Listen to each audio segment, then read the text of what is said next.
Buenos días a todos. En nombre de la organización de FLASOC, del Comité Científico, en nombre del doctor Temo Celis, presidente del Comité Científico de FLASOC, y en nombre del doctor Luis Hernández, presidente de FLASOC, les doy la bienvenida a este nuevo webinar sobre cervicitis y endocervicitis infecciosa y no infecciosa. Quien les habla, el doctor Carlos Vera Salerno, presidente de la Federación Paraguaya de Ginecobstetricia y representante del Cono Sur para el Comité Científico de FLASOC. Primeramente, le quiero dar la bienvenida a nuestro coordinador, el doctor José Luis López Velázquez, que es jefe de servicio de colposcopía y patología del tracto genital inferior del Hospital Regional Licenciado A. López Mateos del ISTE, y él estará presentando y coordinando este webinar y además de coordinando también el bloque de debate y preguntas con nuestros panelistas. Entonces, doy la palabra al doctor José Luis López Velázquez para que presente a nuestros panelistas y que estos puedan proceder a su disertación.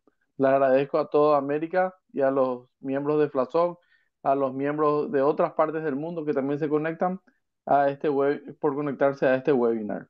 Bienvenidos a todos. Doctor Luis Muchísimas López. gracias, doctor, por su presentación. Les queremos agradecer a todos ustedes su amable presencia y realmente el día de hoy vamos a tratar un tema que a veces lo creemos muy común, pero que vamos a ver que va a tener sus aristas en donde tenemos que poner o ser muy puntuales para poder dar un manejo adecuado. Y el tema que vamos a abordar es cervicitis y endocervicitis infecciosa y no infecciosa.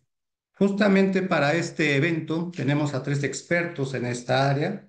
Vamos a presentar en primer lugar al doctor Gonzalo Zamuaya Herrera. Él es médico cirujano de la Universidad de San Carlos de Guatemala, ginecología y obstetricia en el Hospital Roosevelt de Guatemala, gineco-oncología en el Hospital Universitario de Essen, Alemania, videocirugía ginecológica en Hamburgo, Alemania, videohisteroscopía en Heidelberg, Alemania, y jefe de la sección del Hospital Roosevelt de Guatemala. El tema que va a abordar él es el virus de papiloma humano a nivel cervical.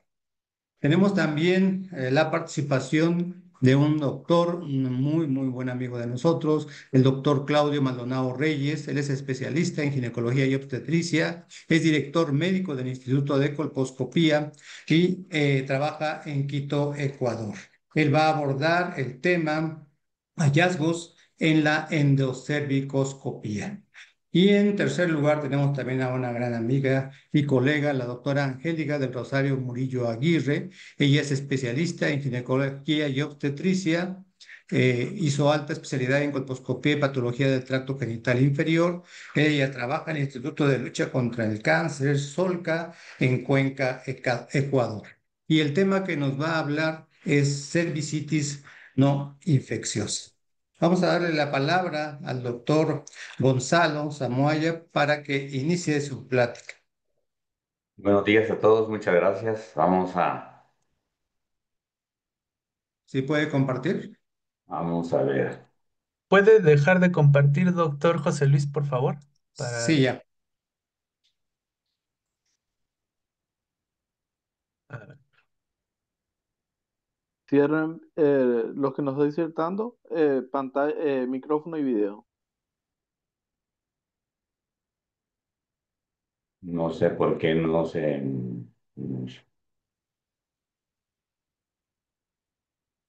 Ahí se ve, disculpen. No, ¿No? aún no. Nos vemos su persona, pero si gusta compartir la pantalla abajo, en Ok, la flechita de ahorita. color verde. Ahí está. Ahora sí, ¿verdad? sí, Ahí doctor. está. Ok. Listo. ¿Se ve bien? Sí, lo Sí, puede poner a Perfecto. pantalla completa. Gracias. Ok, perfecto. Muy buenos días a todos los colegas de Latinoamérica. Muchas gracias a Flasor por tomarme en cuenta en este webinar de la cervicitis infecciosa y no infecciosa. A mí me tocó hablar del tema del papilomavirus a nivel cervical.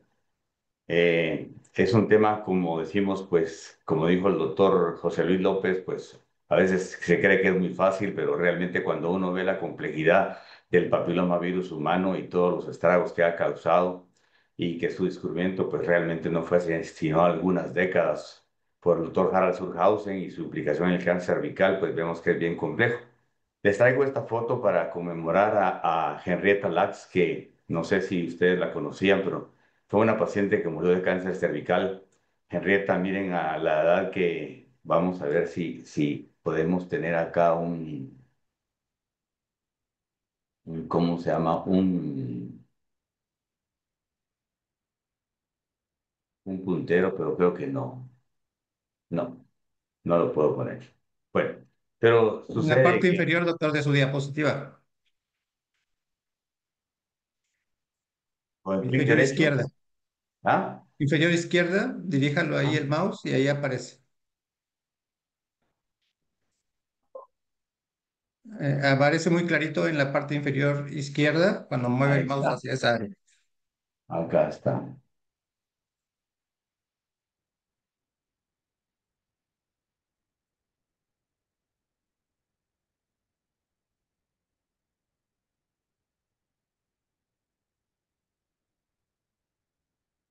No sé si ahí está ya, perfecto, listo. Entonces pasemos a al slide. Ahora no quiere correr. ¿Y puede dar un clic ahí sobre su presentación, doctor? A ver si avanza. Ahí está, sí. Ahí vamos a ver. Ahí está, perfecto. Entonces, tenemos a la historia de Henrietta Lacks, que fue una paciente que vivió muy poquito tiempo, miren ustedes, del 20 al 51, y que en el año del 1940 se le diagnosticó un cáncer cervical. Esta paciente murió debido al cáncer cervical y a pesar de todas ¿cómo se llama?, las terapias que recibió, pues falleció de eso, una paciente afroamericana.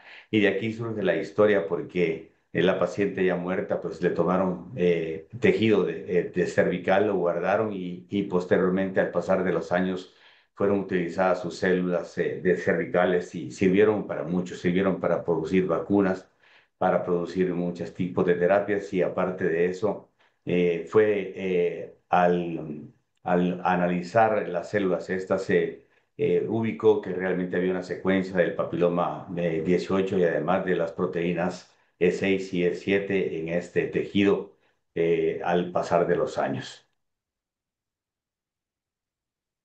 Bueno, pues en resumen, vamos a decir que el papilomavirus es un virus que pertenece a la familia del papilomaviridae, que es un virus pequeño, que es un virus desnudo, no tiene cápsula, sino que tiene una cápsida icosaédrica.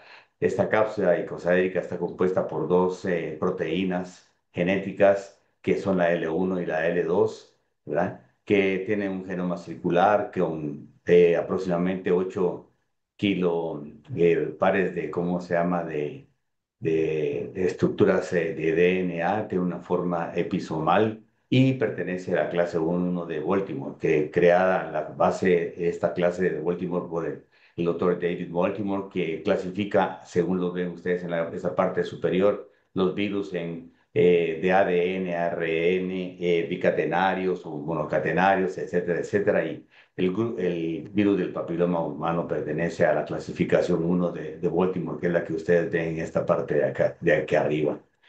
Además, tiene la predilección este virus por tener un tropismo de células epiteliales y mucosas. Y pertenecen a él, a este virus del papilomavirus, de 5 géneros diferentes, ¿verdad? Géneros alfa, beta, gamma, mu y nu, y de los cuales el que nos interesa a nosotros es el alfa, porque en el alfa es donde tenemos involucrados a una serie de cómo se llama, de virus que son los que nos interesan porque tienen predilección por o tropismo por las mucosas genitales, por ejemplo, en la vulva, el cervix, la vagina también, ¿verdad? Este genoma del papiloma virus humano pues tiene dos proteínas que son tempranas y tardías, ¿verdad? Como las vemos, las tempranas son early, esa letra le pusieron, ¿verdad? En el inglés y las tardías que tiene la ley, ¿verdad? Tenemos genes tempranos que regulan la expresión viral. Realmente solo eso hacen, 1, E2 y E4. Posteriormente vamos a ver en otros slides. Realmente lo que están involucrados en la reproducción viral, en la replicación reviral, en la transcripción del RNA, etcétera, etcétera, y genes tardíos que son el L6 y el L7 que son oncógenos, pero se le ha agregado el E5 que tienen una participación importante en la transformación de la célula huésped a convertirse en una célula que tiene características malignas. Y los genes tardíos L1 y L2 que codifican pues, las proteínas estructurales de la cápside gracias a la manipulación que estaba sufriendo este virus de uno de los discípulos del doctor Harald Surhausen con la proteína L1. Se fijó él que realmente esta proteína L1 venía y tenía la particularidad que se podían unir y formar capsómeros, y esto fue lo que vino a traer como consecuencia, después de varios estudios y varias prácticas, la creación de las vacunas que hoy en día pues están haciendo una prevención primaria muy importante en nuestro país para llegar a cumplir la meta para el 2030 del 90-70-90, ¿verdad? Pues el virus del papiloma, como lo ven ustedes del lado derecho de su pantalla, pues tiene varias regiones, como ya las mencioné, y tiene una región del control larga donde se da la replicación, sitios de unión de factor de transcripción y control de la expresión genética, y todas las que ven ustedes posteriormente, haciendo énfasis principalmente en las proteínas C5, E6 y E7, que son consideradas estas dos principalmente como oncógenas porque actúan degradando la proteína P53 y la degradación de la proteína retinoblastoma, y esto hace que este virus se convierta en un virus oncógeno al pertenecer tener estas proteínas de expresión de genes tempranos. Aquí vemos nosotros que el virus del papiloma tiene varios géneros, como lo mencioné anteriormente, y en esta parte del lado derecho ven ustedes que están clasificados solo los alfa, que son los que realmente nos interesan. Si ustedes se dieron cuenta, no tenemos en el papiloma virus humano la proteína E3, porque esa proteína E3 está ausente en el papiloma virus humano que afecta a los seres humanos. Sabemos perfectamente bien que el virus del papiloma humano que pertenece a los que afectan al ser humano no pueden afectar a los animales y viceversa, los de los animales no pueden afectar al ser humano. Y vemos nosotros aquí en los géneros alfa, vemos que hay 15 diferentes tipos de géneros alfa de papilomavirus humano. En verde tenemos nosotros los papilomavirus humanos que son de bajo riesgo, ya, que son mucosos, los negros que ustedes los ven acá, que son que afectan la piel, y los rojos que ven son los que son de alto riesgo. Si nosotros prestamos atención aquí, tenemos que el alfa 7 tenemos el papiloma virus humano, que es un virus oncógeno y sobre todo está muy involucrado en la génesis del adenocarcinoma cervical. Y vemos acá en el alfa 9 el papiloma virus 16 que está muy involucrado estos dos en un 80% en la presencia del cáncer cervical de las mujeres. Y también tenemos la presencia de virus de bajo grado, como el 6 y el 11, que pertenecen al género de los alfa 10. Bueno, la prevalencia del papilomavirus vemos más o menos y calculamos que en promedio podría estar en entre un 10 y un 15% del porcentaje de prevalencia. Vemos nosotros que el área más afectada de nuestro mundo es el área del África subsahariana, o sea, todo lo que es el sur, solo la parte norte no va involucrada en esta región subsahariana, tiene una alta prevalencia de un 22%. Vemos nosotros en Estados Unidos con un 11.3, México con un 20%, y así vemos nosotros que más o menos la prevalencia está entre un 10 y un 15%. Esta prevalencia del virus del papiloma humano se ve en mayor grado en pacientes que tienen HIV, porque obviamente al disminuir la célula CD4 va a ser una paciente que va a estar inmunosupresa, y obviamente el papiloma virus humano va a ser presa de ese tejido con mayor facilidad, disminuyendo su clarificación o su regresión debido a la presencia de HIV y células CD4 bajas. También la vemos muy frecuente la prevalencia entre hombres que tienen relaciones con hombres, en personas obviamente inmunodeprimidas, obviamente que, por ejemplo, pueden tener trasplantes y toman inmunosupresores, en las pacientes que tienen coinfecciones con enfermedades de transmisión sexual, también la vemos muy frecuentemente, y en personas que toman medicamentos inmunosupresores, o también niños, niñas que han sufrido de abuso sexual o niños que han sufrido de abuso sexual.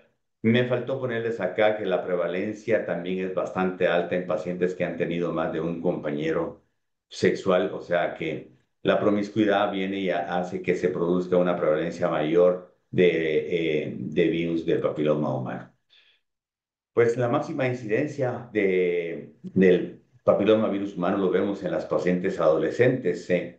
Por eso es que decimos que 8 de cada 10, o sea, un 80% de las pacientes adolescentes es portadora de un papilomavirus humano, pero obviamente no ese 80% va a desencadenar un cáncer cervicouterino. Si no se imaginan ustedes todo lo que la mortalidad que tendríamos de mujeres por cáncer cervical. Esta fase de la adolescencia es transitoria y tiene bien el algoritmo en el tratamiento o en el diagnóstico de la Federación Internacional de Colposcopía y Patología Cervical, de decir que las pacientes, por ejemplo, con un nictos, que normalmente si fuera más grande le daríamos un Conolets para hacer el tratamiento, en las pacientes adolescentes pues solo se observa porque se considera que tiene un porcentaje en alto de aclaramiento, o sea, de regresión. Esa prevalencia es más alta en estas edades entre los 15 y los 25 años. Y la localización principal a nivel anogenital, ya a nivel cervical, la infección oral también puede estar presente, pero esta infección es generalmente transitoria. La paciente puede deshacerse de ese virus del papiloma humano, va a depender el porcentaje del grado de lesión que tiene, si tiene una lesión de bajo grado o de alto grado como un NIC2, ¿verdad? Y el aclaramiento se produce al término de más o menos un año y en las inmunocomprometidas hasta 2 años. Sin embargo, la persistencia del virus del papiloma humano, como bien lo decía el doctor Harald Suchhausen, es el que va a llevar a la paciente a que se dé la persistencia y un cáncer cervicouterino.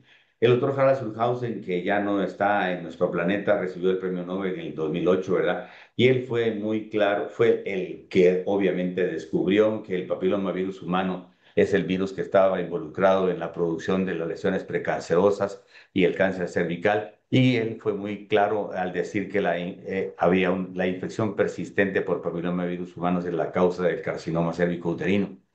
Vemos que su incidencia es bastante alta, vemos más o menos 650.000 casos a nivel mundial, con una prevalencia bastante alta de 1,9 millones, con 350.000 muertes al año, y 80 de esas muertes ocurren en países en desarrollo como el mío y como el de Centroamérica, ¿verdad?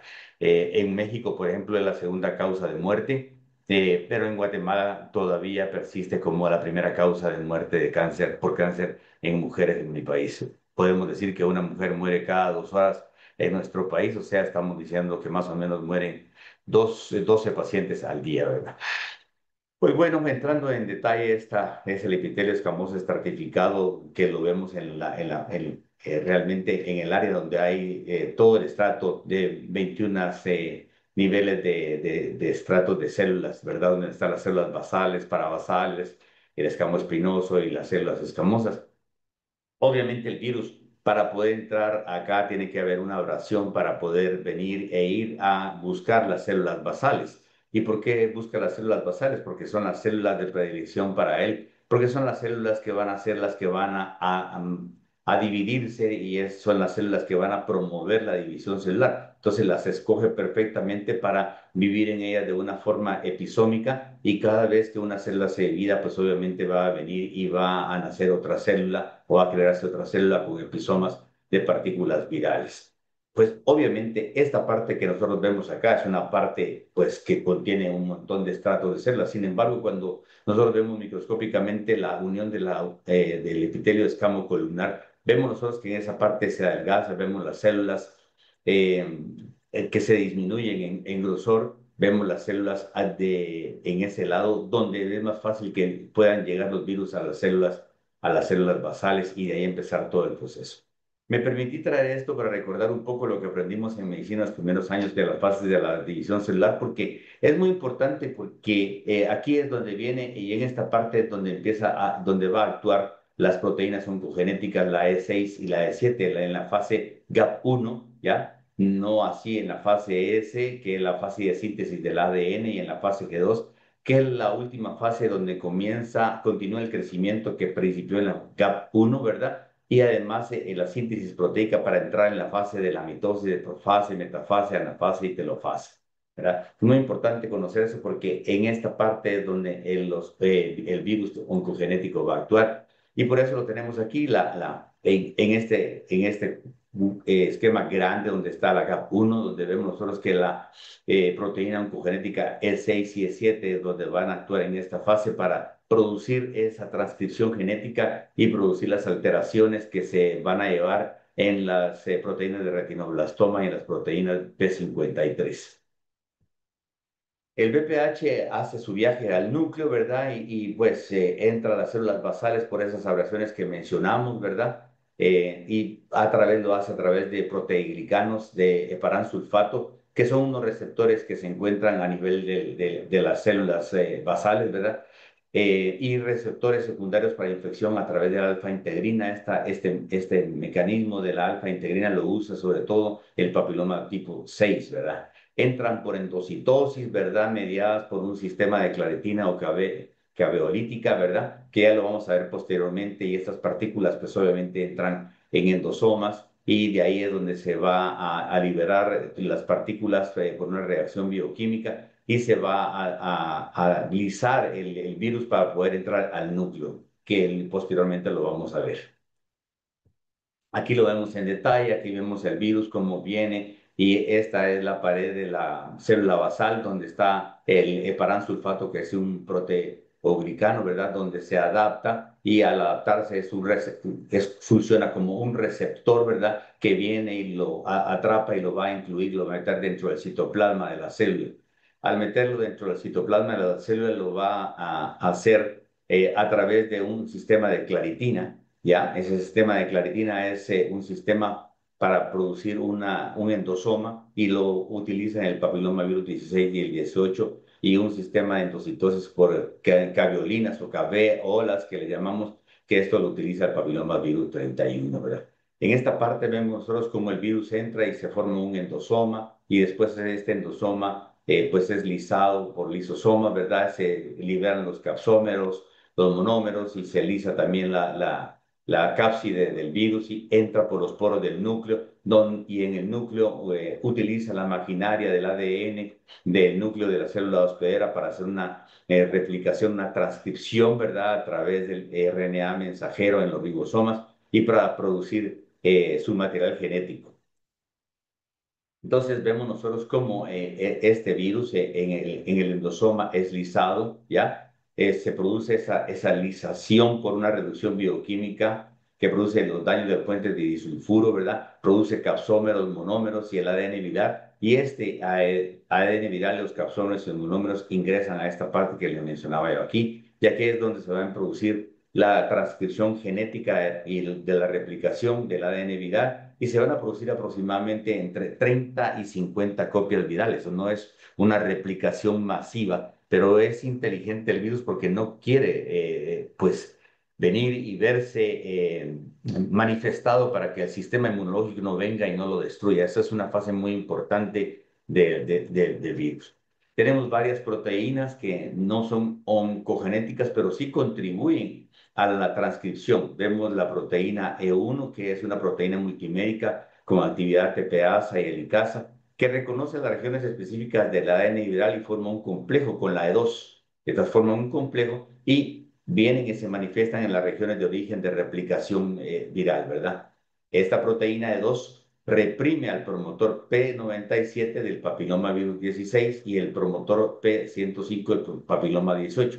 Estos promotores lo que hacen es que vienen y producen la fabricación de las proteínas E6 y E7. Y al estar reprimidos, En este momento no le interesa a la célula activarlas, por eso reprime la E2 a estos promotores 97 y 105 para que no se expresen esas proteínas oncogénicas. En este momento, en esta primera fase, donde actúan la E1, la E2 y la E4, la célula viene y lo que necesita y lo que quiere es replicar partículas virales, aumentar la carga viral y también otra cosa muy importante, esta proteína E2 activa la síntesis de P53. Al activar la síntesis de P53, lo que va a hacer es que va a producir una apoptosis en este momento. ¿Por qué quiere la E12 activar la síntesis de P53? Porque produce la apoptosis, entonces la célula se lisa y va a liberar una mayor cantidad de viriones.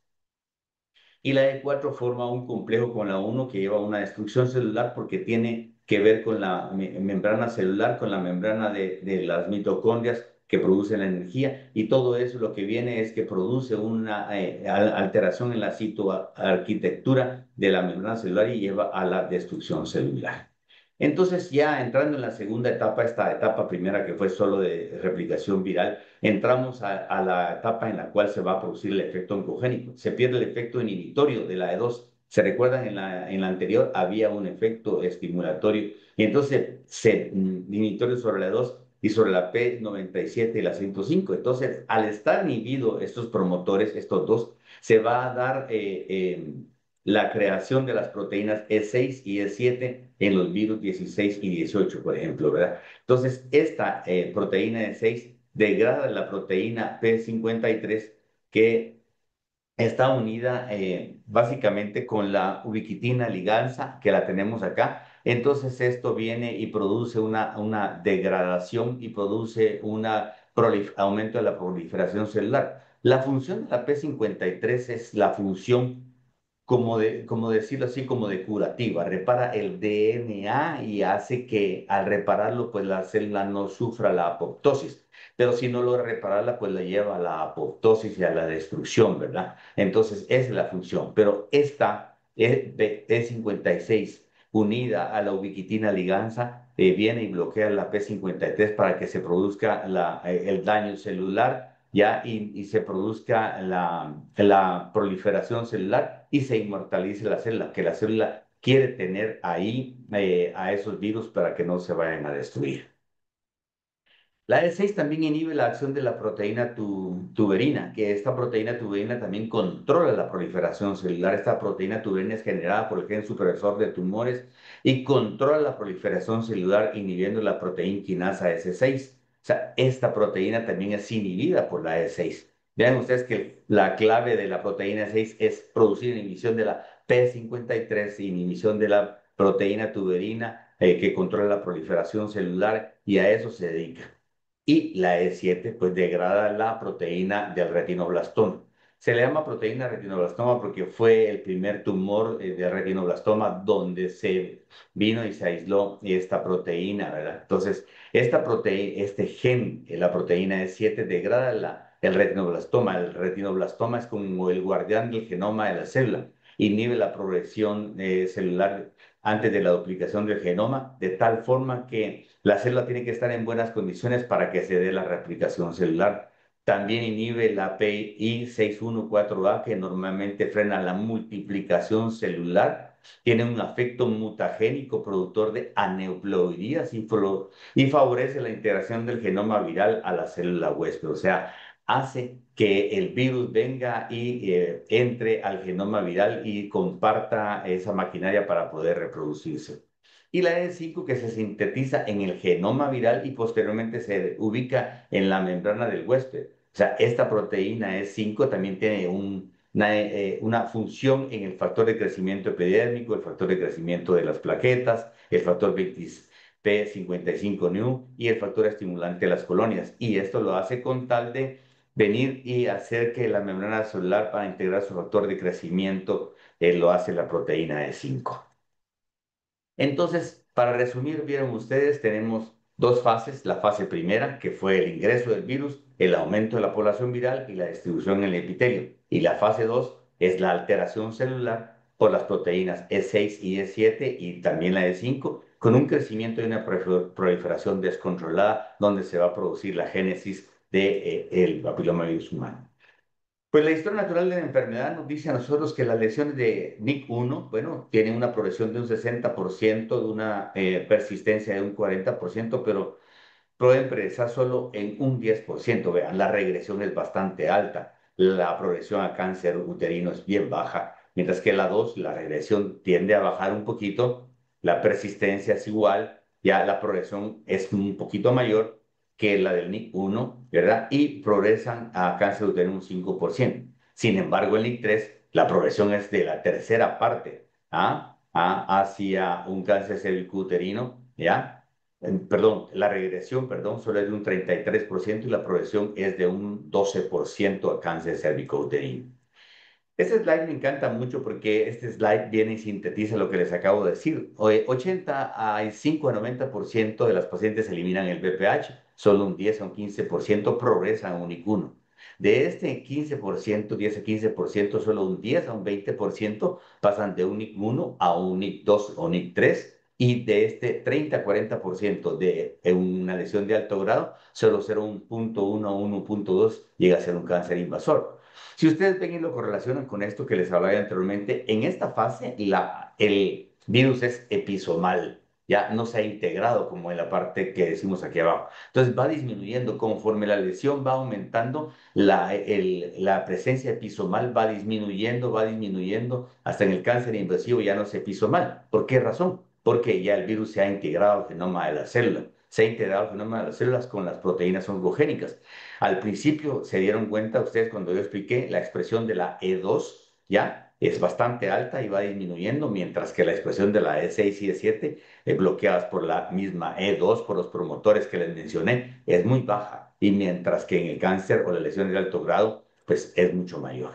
Bueno, tenemos muchas formas de cómo diagnosticar el papiloma virus humano y recordemos muy bien lo que aprendimos del coilocito, ¿verdad? El coilocito es una célula superficial que tiene un halo a su alrededor. Este halo es debido a que los papilomavirus vienen y desintegran la queratina del citoplasma y producen ese halo que ustedes ven acá. También podemos ver núcleos grandes, que es característico de la coilocitosis. También podemos ver binucleación, podemos ver membranas reforzadas del núcleo, ¿verdad? Núcleos agrandados, como dijimos, y formas de membranas nucleares bastante altas, ¿verdad? Eh, Estos son los famosos coilocitos que los vemos acá, que también pueden tener una hendidura nuclear. Son hipercromáticas estas células, la binucleación ya y la nucleomegalia, ahora la relación citoplasma-núcleo pues va a estar presente, ¿verdad? Bueno, avanzando un poquito en esto, vemos pruebas como la inmunohistoquímica para la proteína P16, que es una proteína supresora de tumores, ¿verdad? Esta proteína le podemos dar una tinción por inmunohistoquímica que utiliza anticuerpos para teñir las células que contienen esta proteína sobreexpresada, lo que ayuda a identificar pues las lesiones que van a estar de alto grado. Esto se puede hacer en una tinción normal, hacer una inmunohistoquímica para evidenciar la proteína P16, que es una proteína supresora de tumores y que la vemos, si vemos esta presencia de estas células en esta coloración, automáticamente estamos ante la presencia de una lesión que tiene papilomavirus y una lesión que puede ser de alto grado. Y la KI67, pues es otra proteína que también tiene una expresión en la citología y que se usa también una tinción especial, ¿verdad? Ya, esta proteína KI67 es una proteína que también se ve manifestada en las células que tienen predisposición para tener una lesión de alto grado o un cáncer, ¿verdad? Y se clasifica dependiendo del porcentaje de células que estén involucradas o teñidas por medio de inmunohistoquímica para la KI67. Un índice alto es mayor de 30. Esto indica que hay muchas células cancerosas que se están dividiendo rápidamente, ¿verdad? Lo que sugiere que el cáncer puede crecer y diseminarse, ¿verdad? Y si está por debajo de 5, pues sí indica que las células tumorales se dividen muy, muy lentamente. Nosotros tenemos ya en nuestro mercado, ya hace varios años, prueba de PCR de tiempo real, que es la que nosotros utilizamos tenemos en nuestro país a la disposición. Pero existen un montón de pruebas, pero si ustedes se dan cuenta, casi todas las pruebas vienen y lo que van a determinar es el ADN, ¿ya? No el ARN en tiempo real a través de PCR. Y vamos a tipificar los virus, ¿verdad? Específicamente, la prueba inicial de COVAS tenía el 16 y el 18 y otros 12 genotipos de alto riesgo que nos mencionaban. Ahora la prueba que nosotros tenemos en nuestro mercado, no sé si en todos lo tendrán, nos reportan aproximadamente más de 20 genotipos diferentes de papilomavirus humano. Aquí los tenemos. Esta es la forma como nos lo reportan a nosotros cuando nosotros mandamos a hacer una genotipificación del papiloma virus humano en Guatemala. Nos lo reportan así con todos estos virus que ustedes ven acá de alto riesgo. Vean, son 2, 4, 6, 8, 10, 11, 12, 13, 14, 15, 16, 17, 18 virus de alto grado. Y de bajo grado tenemos el 6 y el 11. Y aquí tenemos 2, 4, 6, 8, 10. O sea, tenemos una gran cantidad de genotipos que nos pueden reportar el estudio del papilomavirus a través del ADN por PCR en tiempo real. Es otra forma, ¿verdad? Recordemos que la lesión puede venir y puede avanzar o puede regresar, puede haber una clarificación, ¿verdad? Y eso lo hace a través de un sistema inmune que esté en buen estado para que haya una clarificación o una regresión, ¿verdad? Que siempre puede haber regresión, pero también puede haber regresión dependiendo del estado inmunológico.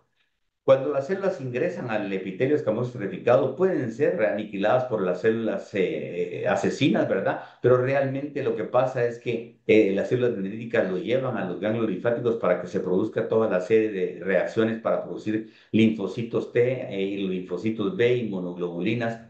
Y esta es la respuesta innata y la respuesta adaptativa es esta.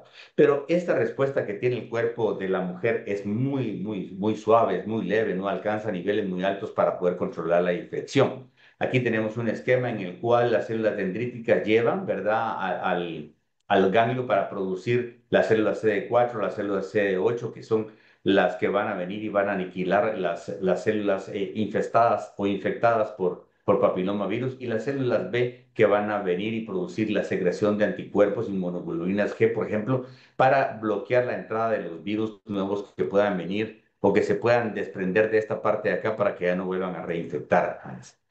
Un resumen, la proteína 6 viene y aumenta la expresión de la telomerasa, disminuye la senescencia, ¿verdad? Y actúa degradando la proteína P53 para disminuir la apoptosis, o sea, que venga y la célula se mantenga con la carga viral ahí, ¿verdad? Produce la E6 tanto como la E7, inestabilidad centrosómica, ¿verdad? Y defectos de mitosis. Y la E7, pues como vimos anteriormente, degrada la proteína retinoblastoma conjuntamente con la proteína E2F, ¿verdad? Que esto lleva a la expresión de la ciclina E y esta conjunción de estos dos nos llega a una progresión celular con el virus en la parte interna.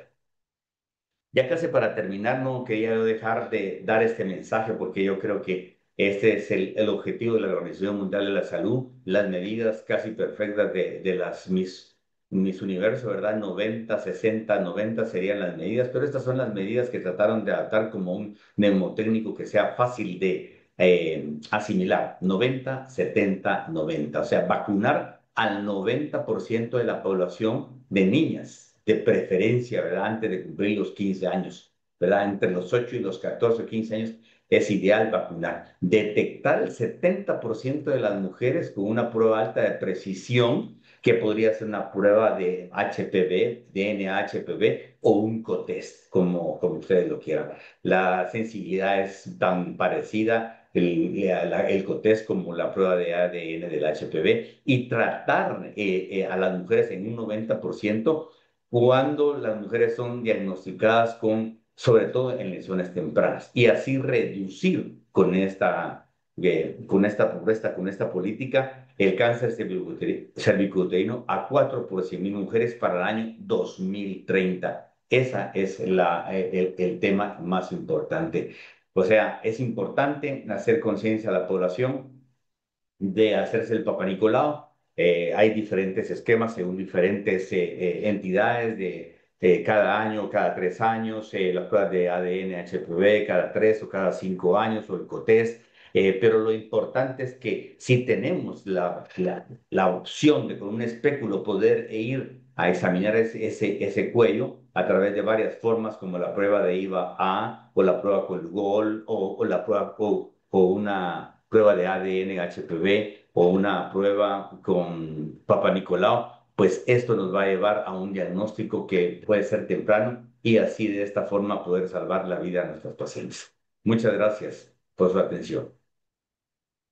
Muchísimas gracias, doctor Gonzalo. Una excelente exposición. Vemos que la infección por VPH es muy compleja, sin embargo, usted nos la hizo muy sencilla y comprensible, muy académica. Enseguida vamos a presentar al doctor Claudio Maldonado. Él nos va a hablar sobre la endocervicoscopía.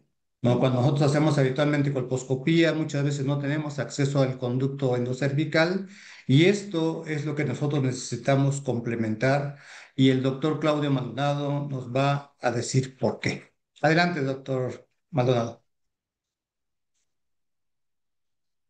Gracias, ¿me escuchan? Sí, perfecto. Perfecto, muchas gracias. Gracias, amigo José Luis, por la invitación, a FLASOC también. Realmente constituye un honor para mí estar participando junto a ustedes en este webinar.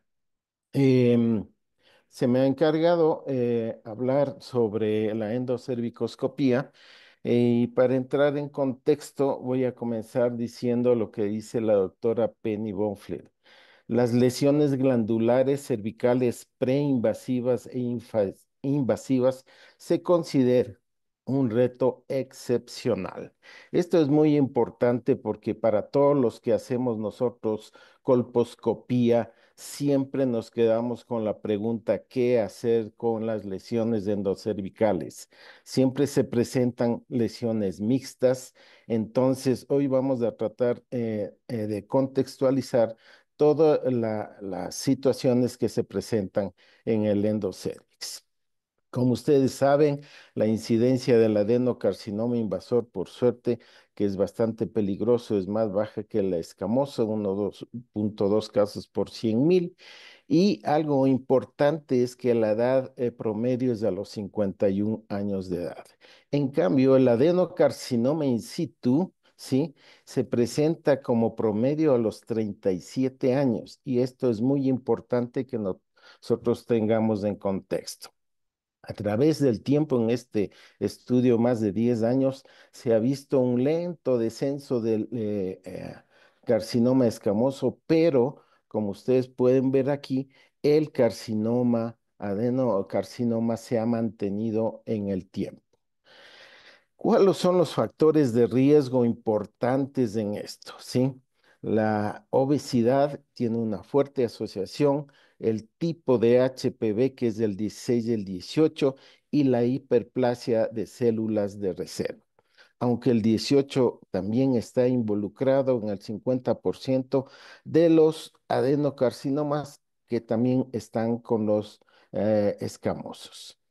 Estos factores asociados que yo les decía, como la hiperplasia de las células de reserva, el HPV y la estimulación hormonal, parece que estos ejercen un efecto para hacer la transformación de las células endocervicales. Y en los estudios esto es también muy importante. Miren ustedes cómo, ¿sí? Se demuestra que las pacientes que han sido vacunadas con bivalente, cuadrivalente, presentan una protección del 65%, a diferencia que en el adenocarcinoma es del 70%, y con la nonavalente más un 19% y más un 23%. Esto quiere decir que la vacunación es muy importante para prevenir estas lesiones endocervicales o los adenocarcinomas. Cuando hacemos colposcopía y nos mandan una paciente que tiene un 16, 18 y probablemente es una paciente joven y no vemos lesión colposcópica, recurrimos nuevamente a la citología. Y la citología, en su clasificación desde el 2014, sí habla de lesiones preinvasivas y nos habla como lesiones glandulares sospechosas y nos llama como AGC. El AGC que pueden ser endocervicales, endometriales o del lugar no desconocido, y el AGC a favor de neoplasia. Nos clasifica también el adenocarcinoma in situ y el adenocarcinoma invasor. Pero, ¿qué pasa cuando nosotros tenemos un diagnóstico de AGC? Miren ustedes en esta publicación, vemos que cuando nos dicen AGC, normal puede ser entre 20 y el 80%. Sin embargo, puede aparecer en entre el 20 y 50% en mujeres con NIC2 y NIC3. El 3 y el 17% pueden tener cáncer invasor. 12, el 46% tienen lesiones glandulares puras, ¿sí? Y también nos pueden hablar de cáncer de endometrio. Estas cosas son muy importantes con un diagnóstico de AGC.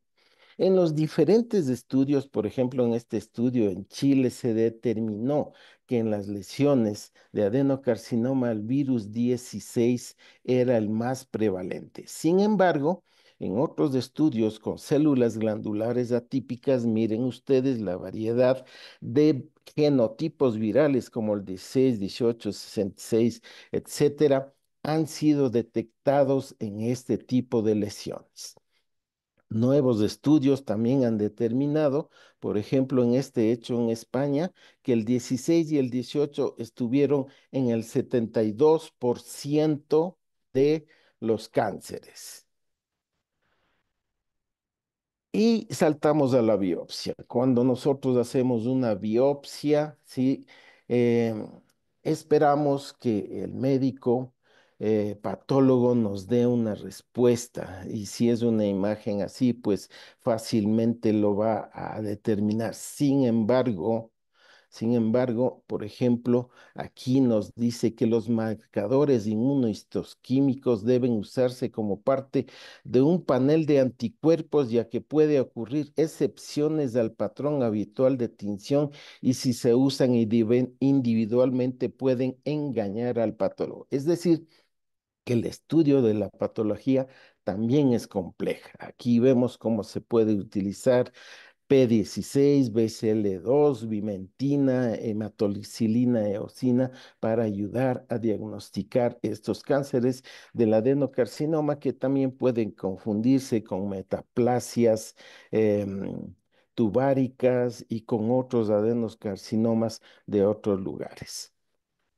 Se han creado varios y nuevos métodos para el diagnóstico primario de este tipo de lesiones, como el CDSCAM, por ejemplo, este que se llama DISIS, que es un videocolposcopio que utiliza espectrofotometría, y ahora la inteligencia artificial que sabemos para tratar de mejorar justamente el diagnóstico y ser más certeros.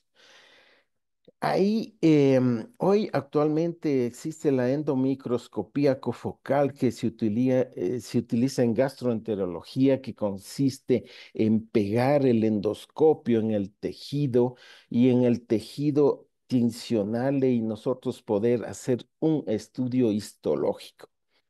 Esto ya sucedió en el año 76 cuando se creó la microcolpo histeroscopía, es decir, que en la ginecología fuimos los primeros en tratar de desarrollar esta técnica por el doctor Jacques Hamou en el año 79, que dice que es una técnica complementaria a la colposcopía que permite el examen en vivo de las células cervicales y metaplásticas para el diagnóstico precoz de las lesiones. Este es al lado izquierdo de su pantalla, el JAMU 1, ¿sí? Y al lado derecho el JAMU 2, que como les digo, para que ustedes lo capten mejor, es un microscopio. Y para que se pueda ver, el microscopio tiene que topar el tejido. Y se lo hace de forma ambulatoria muy fácilmente. Y para que nosotros veamos las células, nosotros tenemos que poner el azul de Waterman y una solución de Lugol al 50%. Y este es el aparato, como les había dicho, el JAMU 2 y el JAMU 1. Y aquí vemos imágenes. Miren cómo se ven las imágenes, la relación núcleo-citoplasma y la tensión se ve de forma maravillosa. Realmente es una técnica muy bonita. Ustedes pueden ver, miren aquí también con la tinción del yodo y el azul de Waterman se ven las células y acá vemos la unión escamocilíndrica perfectamente determinada por la microcolpohisteroscopía. Acá ya vemos una lesión de bajo grado donde ustedes ven claramente que los núcleos son un poco más grandes y existe una diferencia núcleo-citoplasma y en esta un poco más que corresponden a lesiones de grado, de alto grado. Esto nos ayuda mucho, como decía el doctor Jamón, es una extensión de la colposcopía y en algunos casos, si las lesiones son muy amplias, también nos ayuda a determinar el sitio de la lesión donde debemos hacer nuestra biopsia dirigida. En la colposcopía, en cambio, nosotros sí estamos acostumbrados en ver las lesiones y las formaciones del endocérvix hacia afuera cuando nosotros determinamos que existe una ectopia, un ectropion, como en este caso, y aquí podemos determinar ya la unión que puede ser una hiperplasia de las células endocervicales, un proceso metaplasia. Entonces, nosotros estamos acostumbrados a ver, pero ¿qué pasa cuando la colposcopía, si bien es adecuada, pero es una zona de transformación tipo 2, que la unión escamocilíndrica entra dentro del canal, o cuando es una unión tipo 3 y no se ve? Y en algunos casos que vemos, que existen pólipos endocervicales que no nos permiten ver más allá la unión escamocilíndrica. Hay que recordar que anatómicamente nosotros tenemos un endocervix de 2 a 4 centímetros con el orificio cervical externo, la unión escamocilíndrica y también existe una unión interna que es la unión endocervical con el epitelio endometrial. Miren ustedes, estamos hablando de 4 centímetros que no lo vemos. Utilizamos incómodamente el espéculo de Cogan y en algunos casos podemos observar en el tercio inferior del canal. El doctor Sergio Izzo, sí, dice que una evaluación diagnóstica adecuada del canal cervical es esencial como vía diagnóstica y terapéutica de las lesiones cancerosas y precancerosas del cuello uterino. La endocervicoscopía, que para él en ese tiempo ella consideraba hacer un examen único, es decir, entrar con un histeroscopio, visualizar la vagina, visualizar el cervix, entrar en el canal endocervical y entrar en el endometrio de forma ambulatoria, es decir, que se iba a hacer una visión conjunta que a veces no la tenemos, principalmente en las lesiones endocervicales.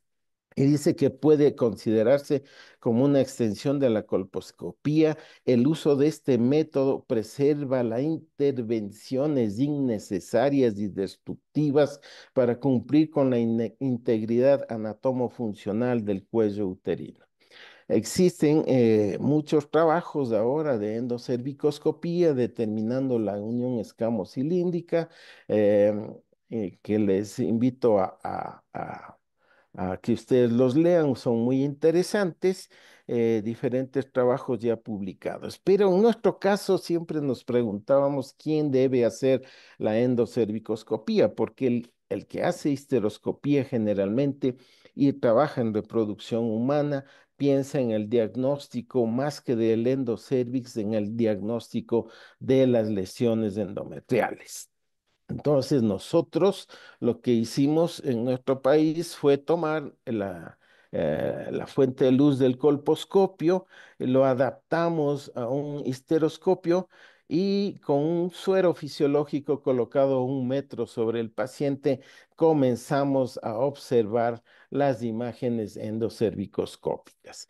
A través de esta pequeña cánula que se utiliza para lavado eh, del oído, nosotros instilamos ácido acético también al 3% en el canal.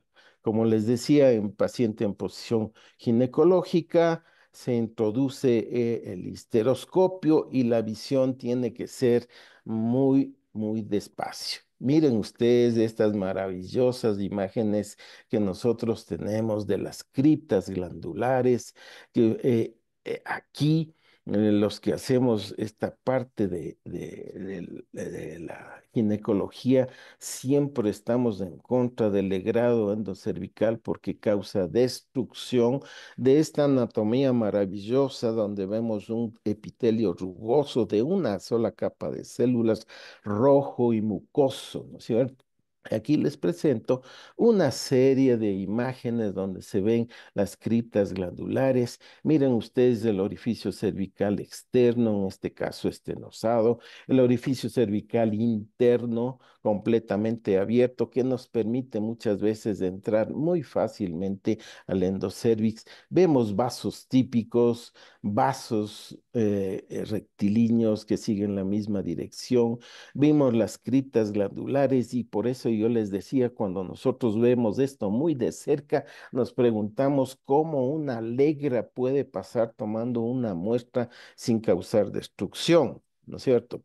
Y también siempre nos preguntamos si, como existen adenocarcinomas sin componente escamoso, esto quiere decir que el virus también entra y esto en la etiología del carcinoma, hay que tomarlo en cuenta porque ahí hay solo una capa de células y probablemente, yo lo creo así, la génesis de los cánceres comienzan entrando solo por una célula donde están las células basales. Miren ustedes cómo sinequias después de legrados que nosotros encontramos y hay que abrirles, y esto sucede en pacientes jóvenes. Miren ustedes, hay quistes de inclusión que son los huevos de Nabot. Al hablar quistes de inclusión, también quiere decir que hay procesos metaplásicos internos y esto lo voy a hablar después. Existen pólipos, miomas que a través de un septo del canal, ¿sí? Y diferentes imágenes que le van mostrando a ustedes que nosotros miren este uso. Si pasa la legra por arriba no va a tomar muestra, pero el cepillo sí lo va a hacer. Nosotros preferimos hacer sec, es decir, el cepillado endocervical, cortamos la punta del cepillo y lo mandamos a hacer un, un estudio patológico con un bloque de parafina que es mucho mejor. Miren ustedes, vasos anormales que se ven perfectamente y llegamos a hacer el ostium. En algunos casos son diferentes imágenes, como les mostraba aquí, la base de un pólipo, porque para hacer una biopsia muchos están acostumbrados de hacer la torsión del pólipo y realmente el tratamiento es haciendo eh, mm, la resección en la base del pólipo. Miren ustedes, vasos anormales que se determinan perfectamente. Sí, ahora ya estamos interponiendo el filtro verde para poder visualizar estos vasos. Esto es muy importante, lo que se llama en inglés Skype lesions, que son las lesiones que se saltan. Si ustedes ven aquí a la derecha, la mayoría de lesiones, por suerte el 85%, corresponden entre el proceso, un adenocarcinoma me refiero, entre el tercio inferior del canal y el proceso metaplásico. Sin embargo, existen del 6 al 15% de adenocarcinomas que hacen estas lesiones saltonas, es decir, que no las visualizamos probablemente se nos pueden escapar. Aquí tienen un caso muy interesante que se puso ácido acético al 3%, hubo una tinción. Este es del libro del doctor Sergio Itzo, que lo he tomado, y una cilindrización láser, no es una conización como pueden ver ustedes aquí, el epitelio escamoso, y al final una lesión saltona de un adenocarcinoma. Esto es lo que puede suceder. Y este es un video que tenemos, era una lesión de un LIE de alto grado, pero una zona de transformación tipo 3. Ahí ven un quiste recién formándose y luego de eso vemos la unión escamocilíndrica perfectamente determinada y en este caso encontramos una osificación en el canal endocervical.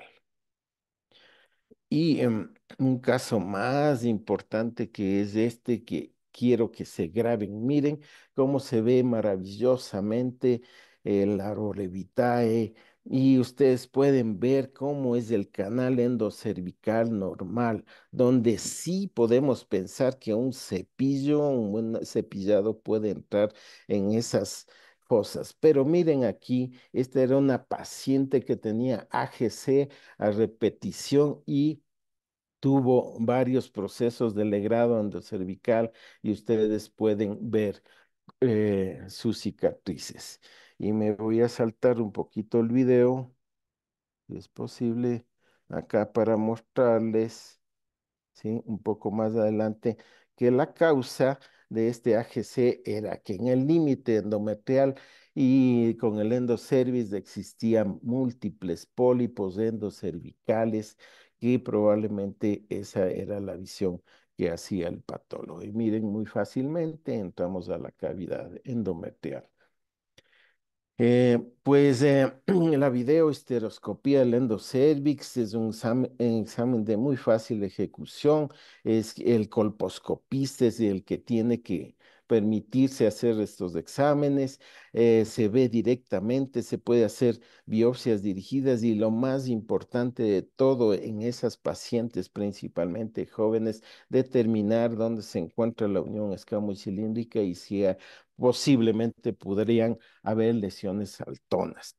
Y no olvidarnos que sí puede existir una lesión intraepitelial endocervical preinvasiva. La patología glandular nos viene mostrando una incidencia en aumento y es cada vez más frecuente. Considerar el manejo conservador ya que se viene diagnosticando en estadios más tempranos y su población es menos de 35 años.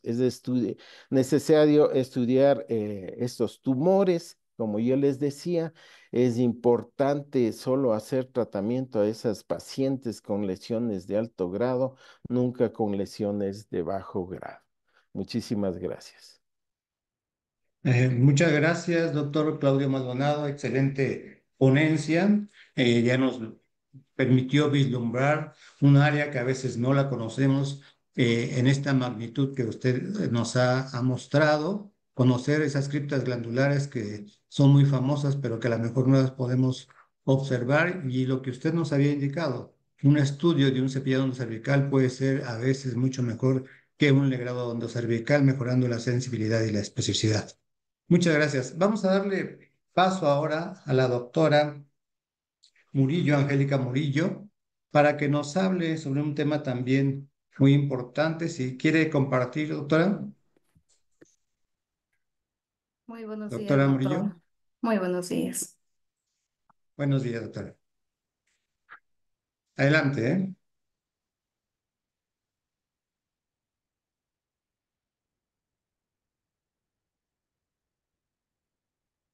Muy buenos días. Es para mí un honor dirigirme a ustedes y agradecer profundamente la presencia de todos los asistentes. Es un honor para mí estar junto al maestro José Luis López y pues lo que trato de dar es una pequeña pincelada de conocimiento de este pequeño tema, que es un tema en realidad bastante corto. Hemos visto un poco sobre lo que es las infecciones o la cervicitis asociada a una infección que es la infección por virus de papiloma humano. Pero ¿qué es lo que pasa cuando no encontramos una infección?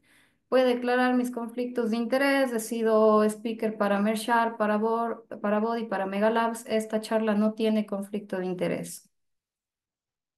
Bueno, como sabemos del cuello, el cérvix está formado por dos tipos de epitelio. Podemos tener dos tipos de infección. Tenemos la cervicitis infecciosa, que por lo general es aguda, y tenemos la cervicitis no infecciosa o crónica, que es lo que me han pedido que presente el día de hoy.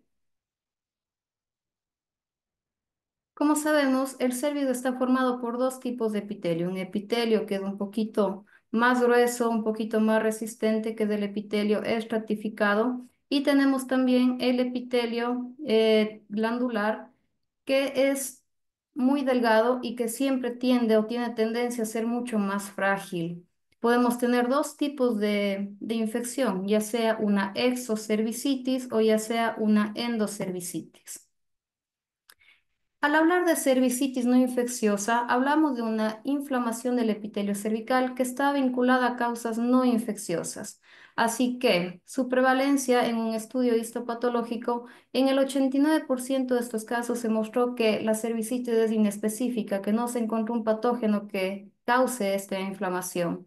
Apenas en el 11% se pudo asociar a infecciones como VPH, que ya lo hemos he escuchado otras infecciones como clamidia, pero el 50% de estos casos no tienen asociación con ninguna infección. La prevalencia de esta infección no es exacta, ya que es difícil determinar por su falta de definición y también porque lamentablemente estamos infradiagnosticando, ya que tiene muy poca sintomatología.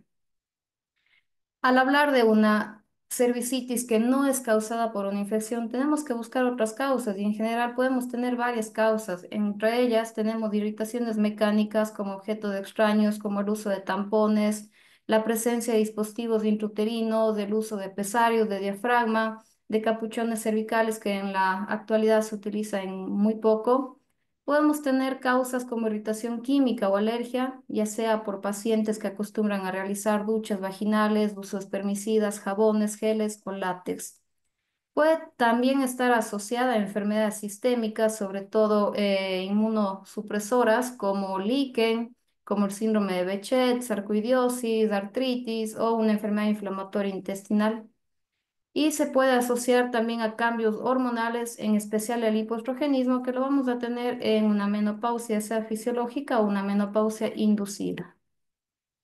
Es muy importante hablar sobre la disbiosis y sobre lo importante que es el eje intestino-vagina. Este es un eje que hace que estemos conectados o que nuestro intestino esté conectado a nuestra vagina y que esté conectado a través de una señalización inmunitaria, a través del metabolismo y también por una translocación bacteriana. Así que este eje intestino-vagina va a ser muy importante y puede involucrar mucho en las infecciones. Mientras nosotros tengamos una disbiosis, es decir, un desbalance entre todo lo que ayuda a nuestra salud vaginal y endocervical, y mientras tengamos un desbalance en todo lo que puede afectar y todo lo que puede dar una alergia, todo lo que puede dar una irritación, pues vamos a tener una disbiosis. Así que una cervicitis no infecciosa siempre puede predisponer a tener asociado una cervicitis infecciosa. Para poder hablar de cervicitis no infecciosa, primero tenemos que descartar a la que sí es infecciosa. Entonces, ¿qué tipo de infecciones nosotros vamos a tener? Recordemos que podemos tener infecciones endógenas, es decir, de gérmenes propios de la vagina, como es la cándida, como es la gardnerella, podemos tener una vaginosis citolítica, pero también podemos tener infecciones exógenas que ya asocia a las infecciones de transmisión sexual. Entre estas ya tenemos tricomona, clamidia, gonococo. Y lo que va a hacer cualquier infección en nuestro cervix es pues desencadenar todo lo que es citocinas proinflamatorias, reclutamiento de neutrófilos, y esto va a generar un daño cervical y un daño tisular a nivel de cervix o endocervix. Al hablar de infecciones endógenas, pues parte de la microbiota de nuestro cuerpo no es de transmisión sexual, no debemos tratar a la pareja, no requiere, mientras que las infecciones exógenas sí, ya son bacterias y patógenos que no deben estar en la microbiota de la paciente, y aquí sí debemos tratar a la pareja, ya que se trata de una infección de transmisión sexual. Algo que nos ayuda muchísimo a diferenciar una cervicitis infecciosa y no infecciosa, pues es la histopatología. Por lo general, en una cervicitis aguda, tenemos la presencia dominante de neutrófilos, de edema y exudado mucopurulento. Mientras que en una cervicitis crónica va a haber un predominio de linfocitos, de macrófagos y muchas veces a la especuloscopía podemos ver que como respuesta a la inflamación crónica o a la exposición crónica por alergenos o por irritantes, podemos presentar una hiperplasia. En este caso estamos viendo una hiperplasia endocervical que para la vista del que no hace o no está acostumbrado a la colposcopía, pues nos puede llamar muchísimo la atención. Simplemente esto es un mecanismo de defensa y hace que veamos al endocervix o al propio cervix, podemos verlo de forma hiperplásica, pero no anormal ni maligna. El diagnóstico en realidad es un poco simple, podemos hablar de las 5 Ps, tenemos que preguntar la historia clínica de la paciente, aquí es muy importante. Podemos preguntar a la paciente el número de parejas, sobre todo enfocado en que si vamos a diagnosticar una cervicitis no infecciosa, lo primero que tenemos que descartar es una infección. Así que va a ser un diagnóstico por descarte. Vamos a preguntar el número de parejas, el tipo de prácticas sexuales que tengan, la prevención del embarazo, si utilizan métodos anticonceptivos y sobre todo si las pacientes se están protegiendo contra enfermedades de transmisión sexual o si las han tenido de forma previa. Podemos tener flujo vaginal ya sea purulento o mucopurulento, puede haber sangrado intermenstrual o postcoital, sobre todo cuando hay hiperplasia endocervical. El coito puede generar sangrado postcoital, a la vez que también un ectropión amplio también puede generar un sangrado postcoital. Puede haber dispareunia, prurito vaginal, dolor pélvico, pero en la mayoría de los casos va a ser asintomática. ¿Cómo la vamos a diagnosticar? A la simple inspección lo podemos ver. La citología también nos puede ayudar. Obviamente va a ser una citología de tamizaje, no porque estemos pensando, o más bien nos va a servir para descartar otro tipo de causas. Una endocervicitis, a pesar de que a los colposcopistas nos interconsultan muchísimo por infecciones a repetición o les envían a las pacientes a hacer una colposcopía, cuando tenemos infecciones recurrentes, pues recordemos que la colposcopía nos puede ayudar a visualizar, pero no es indicación de colposcopía. Colposcopía lo hacemos cuando tenemos HPV de alto riesgo 16 o 18 o cuando tenemos Papa Nicolau alterado, pero una infección recurrente no es indicación de colposcopía. Nos puede ayudar mucho la histología para poder diferenciar. Podemos realizar HPV, sobre todo para dar un diagnóstico por descarte. Y como nos habló claramente, podemos realizar colpohisteroscopía para poder visualizar de mejor manera el cervix y el endocervix. El diagnóstico. Se está dejando mucho ya de utilizar lo que son cultivos, lo que son pruebas de resistencia bacteriana, ya que este tipo de infecciones no van a generar ningún tipo, no van a tener como noxa una bacteria o un parásito o la presencia de un hongo. Entonces, el gol estándar ahora para diagnóstico de infecciones y sobre todo para descarte de infección son las pruebas de biología molecular. La prueba de biología molecular en la actualidad ya está reemplazando a los cultivos porque tiene una alta sensibilidad, especificidad y va a requerir pequeñas cantidades de material genético en donde vamos a detectar propiamente el ADN de la cándida, nos va también a hablar si es una cándida glabrata, si es una cándida tropicalis, nos va a ayudar también a detectar eso, pero en este caso nosotros lo vamos a utilizar para poder descartar otras causas. El tratamiento bastante simple, eliminar la causa, preguntar al paciente cuáles son, qué tipo de jabón utiliza, cómo se realiza su aseo y lo que tenemos que hacer es eliminar todos estos irritantes. Podemos utilizar antiinflamatorios en el caso que hubiera dolor, podemos utilizar lubricantes vaginales que también pueden estar generando un daño tisular y en mujeres menopáusicas se puede utilizar pues estrógeno vaginal, que es el gold estándar también para el tratamiento de atrofia vaginal. Podemos utilizar ya sea estrógenos conjugados que tienen una gran, no una gran, pero una absorción mayor a comparación de otros estrógenos a nivel de vagina. Podemos utilizar estriol, que su absorción va a ser mucho menor en vagina y podemos utilizar promestrino que tiene muy baja absorción a nivel de vagina. ¿Por qué es importante la absorción de un estrógeno en vagina? Sobre todo en pacientes como las que podemos manejar algunas veces, como son pacientes oncológicas, sobre todo en pacientes de cáncer de mama, que como sabemos son dependientes de estrógenos. Entonces, en este caso, podemos utilizar sin ningún problema algún tipo de estrógeno a nivel vaginal. El Centro de Control y Prevención de Enfermedades de Estados Unidos también nos habla que en pacientes que no responden a tratamiento se puede recomendar un tratamiento empírico, que a pesar de que tengamos pruebas de diagnóstico, cultivos o ya sean pruebas de grams que nos salgan negativos, pues podemos dar un tratamiento empírico.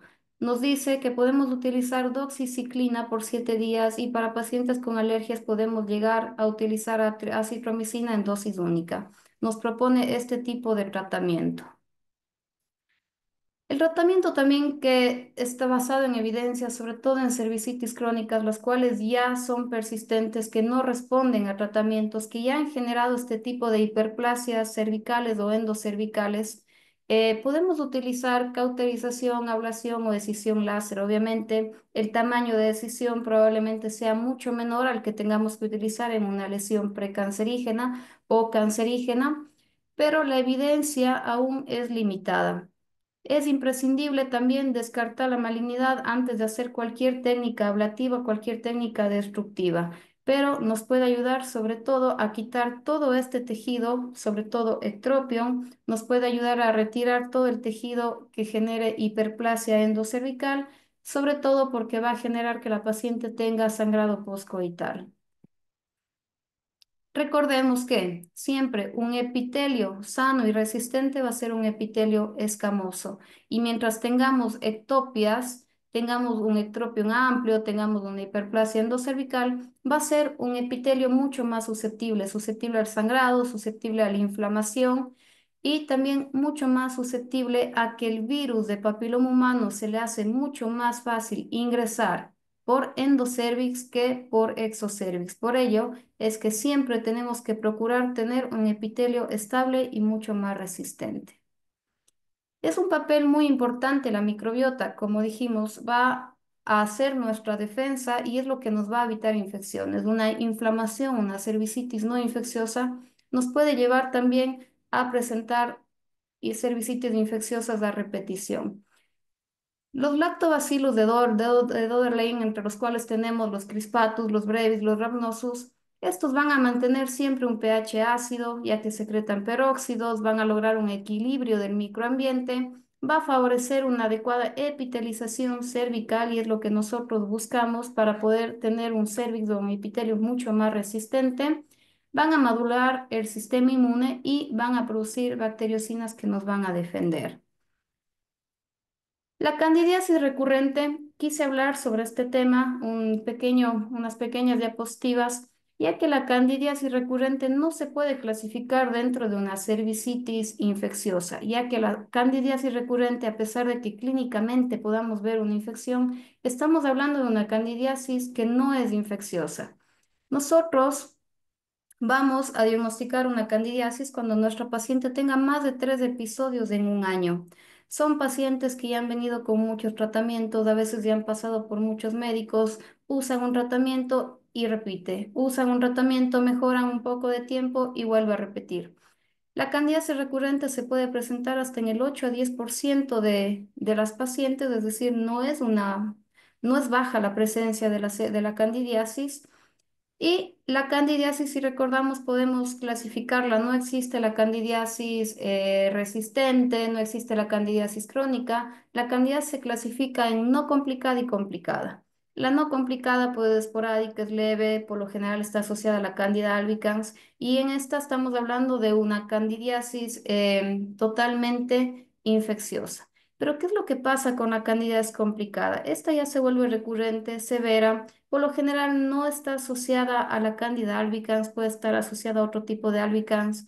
Se puede dar en pacientes inmunosuprimidas, en diabetes, en embarazo. ¿Y cuál es el mecanismo? Porque yo tiendo a decir que este tipo de candidiasis no es infecciosa y que más bien se embarca dentro de las cervicitis no infecciosas. ¿Qué es lo que pasa normalmente en una mujer? El sistema inmune ante la presencia de los patógenos va a hacer que nuestro organismo se defienda.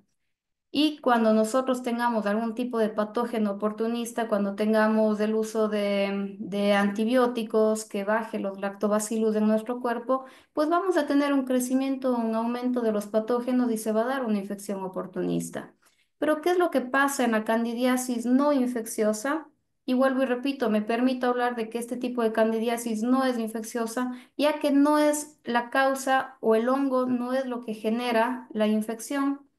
Normalmente cuando nosotros tenemos la presencia de un hongo o de una infección, tenemos las células presentadoras de antígenos y vamos a tener la producción de linfocitos. Tenemos dos tipos de linfocitos, los linfocitos T1 que tienen un efecto protector, pero también tenemos los linfocitos T2. Cuando tenemos una infección en nuestro organismo, va a haber la presencia de linfocitos tipo 1, lo cual va a generar macrófagos y nos va a ayudar a la destrucción de la infección. Pero a diferencia de la candidiasis complicada, ya no se presentan los T1. En este caso se van a presentar los T2, que ante la presencia de la cápsula del hongo va a producir interleuquinas y en vez de presentar o de generar macrófagos que destruyan la infección, más bien genera una respuesta inflamatoria con la producción de eosinófilos, de mastocitos, y lo más importante es que genera la producción de linfocitos B. Si nosotros recordamos, los linfocitos B son ya linfocitos de memoria y va a producir anticuerpos. Como sabemos, estos anticuerpos en el organismo van a tener memoria. Por ello es que la paciente se trata, vuelve, porque no se han destruido estos linfocitos tipo B. El tiempo en que van a desaparecer los linfocitos tipo B va a ser alrededor de 6 meses. Es decir, en estos pacientes no debemos tener un tratamiento menor a 6 meses. Mientras no tengamos un tratamiento por 6 meses, no se van a eliminar linfocitos B. Y eso es lo que genera que la paciente utilice un medicamento, mejore y vuelva. La hipótesis de esta candidiasis que se da por una desregularización inmunológica, se da por una hipersensibilidad y el problema no es el hongo, el problema es la respuesta inflamatoria, que en vez de que se genere una respuesta normal con linfocitos T1, se da una respuesta inflamatoria con linfocitos T2. También es muy importante la asociación a todas estas infecciones que se van volviendo repetitivas a la formación del biofilm. Este biofilm es una comunidad de microorganismos que se va adhiriendo a la superficie humana, que va constituida por una protección, es decir, todos trabajan en equipo para poder proteger, y esto es lo que hace que una infección se vuelva un poco más resistente, un poco más difícil de tratar, porque existe este sistema protector que no es nada más que una estrategia de supervivencia de todas las bacterias, hongos y virus, que su ADN va a ayudar a mantener el biofilm. Como conclusión, podemos decir que la cervicitis no infecciosa va a requerir siempre descartar las causas infecciosas, ya sean de transmisión sexual, sea la presencia de VPH. Recordarles que la microbiota vaginal no es solo flora, microbiota habla de inmunidad, de protección y de un buen estado ginecológico. El uso de probióticos, ya sea vía oral o sea vía vaginal, no son moda, estos son aliados de la restauración del ecosistema que va a ser nuestra defensa, y que las pruebas moleculares de microbiología que aún no forman parte estándar, pero que representan una herramienta muy importante permitiendo individualizar el tratamiento a cada una de las pacientes y sobre todo que nos va a permitir descartar la presencia de infecciones y poder diagnosticar una cervicitis no infecciosa. Muchas gracias.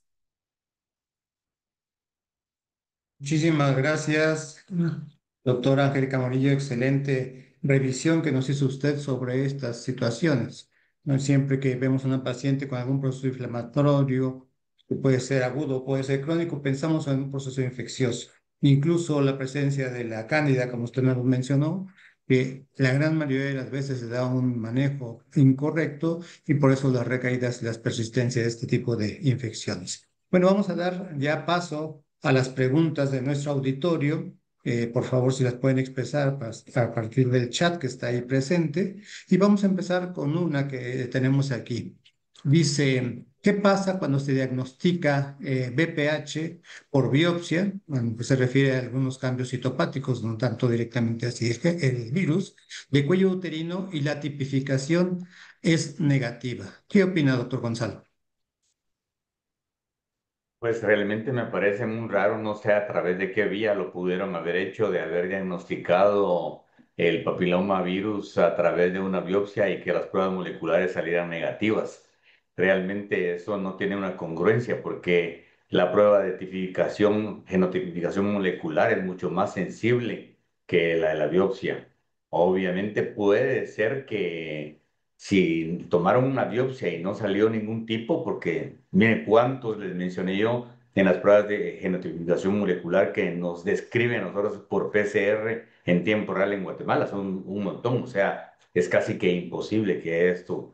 Yo no sé si vieron coilocitos o vieron alguna otra alteración que fuese asociada a esto, porque realmente es lo único que me quedaría decir, ¿verdad? Si fue un coilocito o alguna alteración nuclear o de la membrana y que fuera sospechosa de que hubiese un papilomavirus humano en esa biopsia.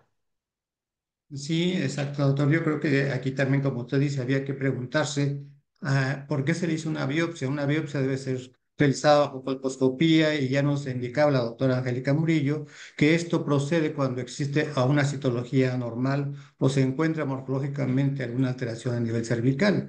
Posiblemente también aquí la persona que pudo haber hecho la colposcopía, estamos infiriendo sobre la pregunta pudo haber visto algún área sugestiva de alguna lesión intraepitelial, tomó una biopsia y bueno, también el histopatólogo, el citopatólogo, la persona que haya hecho el estudio de la biopsia, pues también la dio como positiva.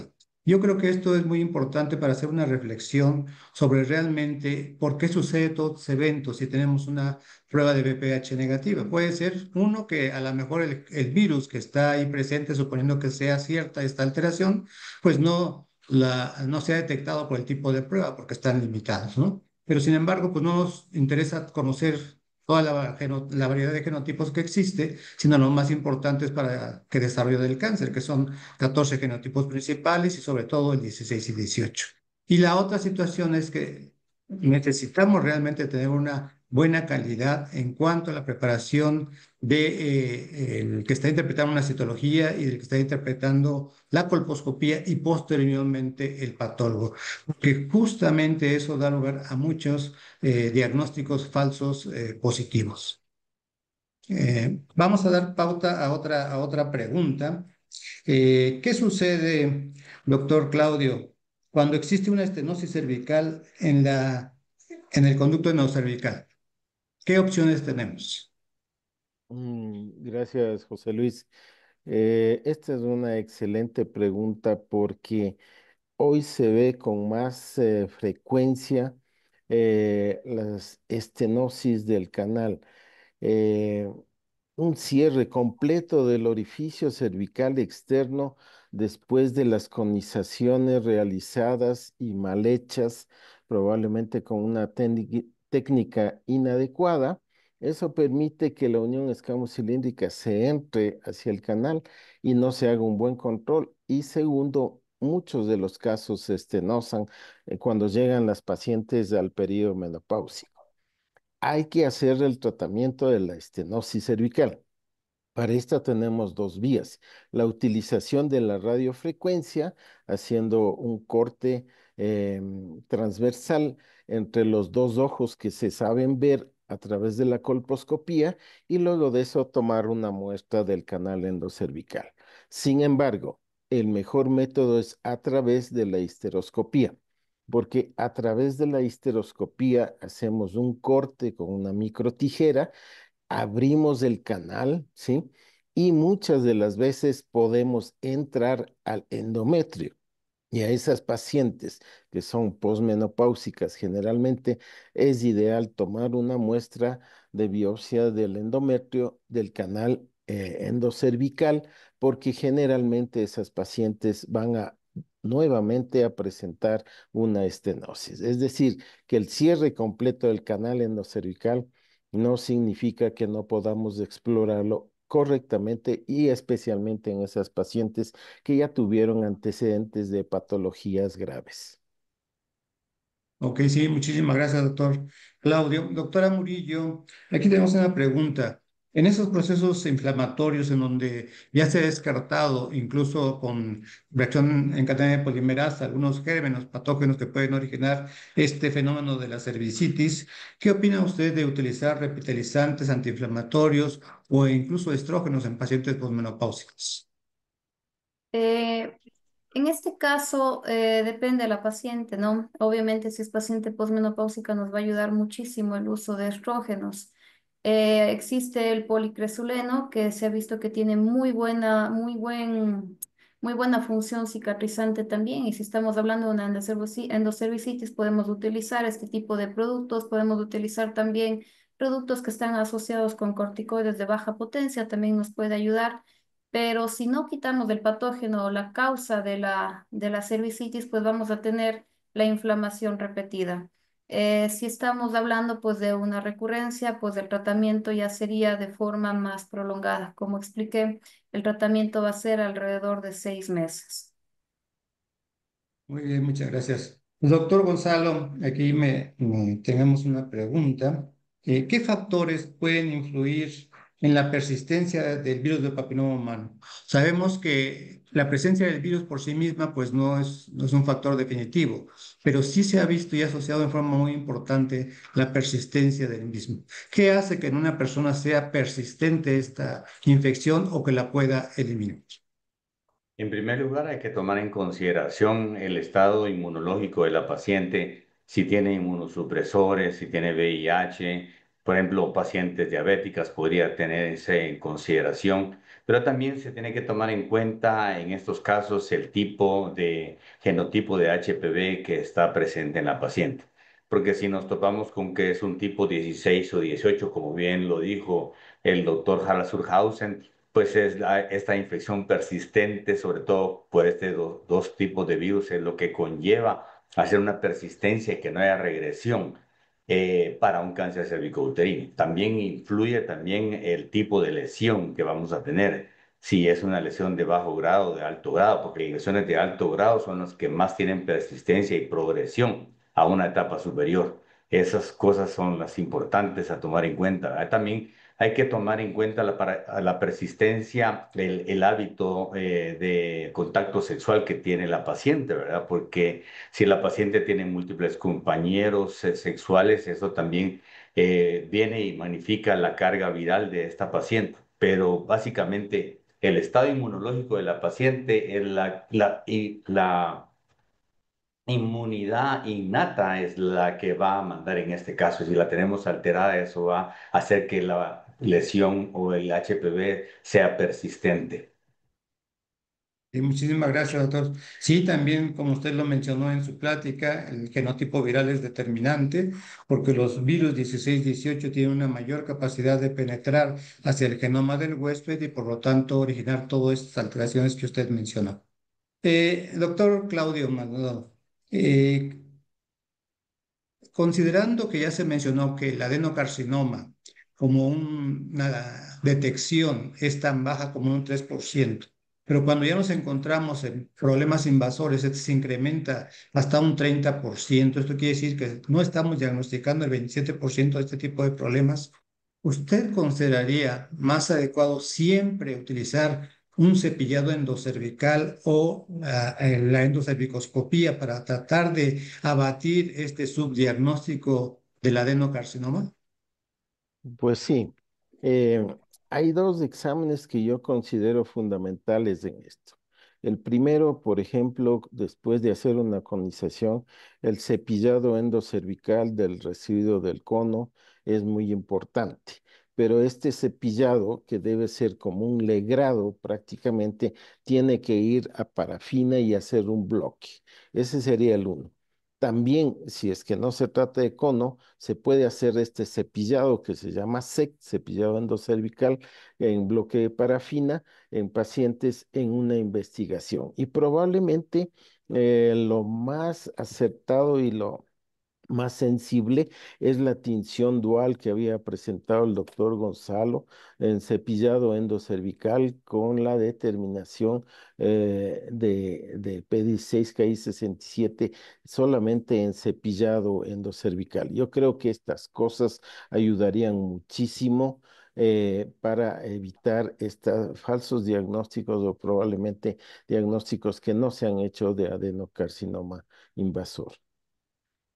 Ok, muchísimas gracias, doctor.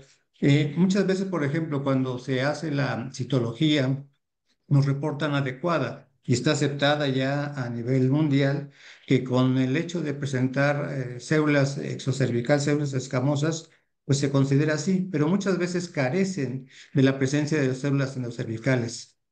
¿Sería siempre necesario hacer una buena toma endocervical y pedir que realmente nos reportaran si existe o no estas células endocervicales para valorar la posibilidad de alguna alteración glandular? Es una pregunta abierta para todos. Si me permite mi opinión, sí. Muchas de las veces inclusive se podría hacer una diferenciación, si es que todavía se hace Papa Nicolau en algún lugar, de tomar dos placas diferentes. En el caso de la citología líquida, sí es importante. Nosotros hacemos siempre la toma del PCR con el cepillo y lo hacemos también el cepillado endocervical en todas las muestras, porque por la nueva secuencia que nosotros hacemos. Primero el test viral y si es positivo la citología en la misma muestra, entonces tiene que haber células endocervicales. Ok, muchísimas gracias, doctor. Doctora Murillo, usted nos hablaba de la importancia de las enfermedades autoinmunes para la presencia de cervicitis que pueden volverse crónicas. ¿Qué nos aconsejaría tomar en consideración en las pacientes que pudieran tener esta característica? Ya, recordemos que este tipo de patologías que son autoinmunes, sobre todo se caracteriza porque va a tener la muestra mucho de infiltrados. Tenemos enfermedades como por ejemplo el síndrome de Behçet que se caracteriza por una vasculitis, en donde vamos a tener la presencia de varias úlceras, ya sea en ojos, en mucosa. Eh, en este caso es muy importante saber que los anticuerpos es lo que va a generar la inflamación. Y estas pacientes, sobre todo, el problema que tenemos con ellas es sus tratamientos, los tratamientos que van a generar inmunosupresión. Entonces, siempre que hay inmunosupresión en una paciente, al igual que una paciente oncológica, que una paciente obesa, una pregunta que hicieron antes también, es muy importante también el factor tabaquismo que va a generar también inmunosupresión. Entonces, todos tus tratamientos y lo que genera una inmunosupresión va a generar que existen infecciones oportunistas y vamos a estar dando predisposición para que una infección, si sabemos del VPH, puede generar una lesión entre 1 hasta 20 años, lo único que hacemos es acelerar pues, este tipo de infección. Muchísimas gracias, doctora. Doctor Gonzalo, eh, ¿qué papel jugaría la microbiota y el microbioma asociado a las alteraciones producidas por el virus del papiloma humano como causantes de cervicitis? O sea, el hecho de que la paciente tenga un microbioma alterado puede hacer que la infección por el papilomavirus pueda desarrollarse de una forma más exagerada, más brava, podríamos decirlo. Al igualmente que cuando vemos el papilomavirus asociado con enfermedades de transmisión sexual, aumenta la prevalencia y aumenta la persistencia del virus del papiloma humano. O sea, consideramos que el microbioma de vaginal y cervical, por decirlo así, es un mecanismo protector en contra de los procesos infecciosos. Son los mecanismos de defensa del cuerpo de una persona. Y asociado a esto, del microbioma, a todos los factores, como por ejemplo lo que mencionan de tabaquismo, uso de anticonceptivos y toda esa serie de cosas, pues nos va a ayudar obviamente a disminuir el proceso infeccioso por el papilomavirus humano. Muchísimas gracias, doctor. Aquí hay otra pregunta en donde dicen que utilizan óvulos de ácido bórico para tratamiento de cándida. ¿Nos podían hablar al respecto?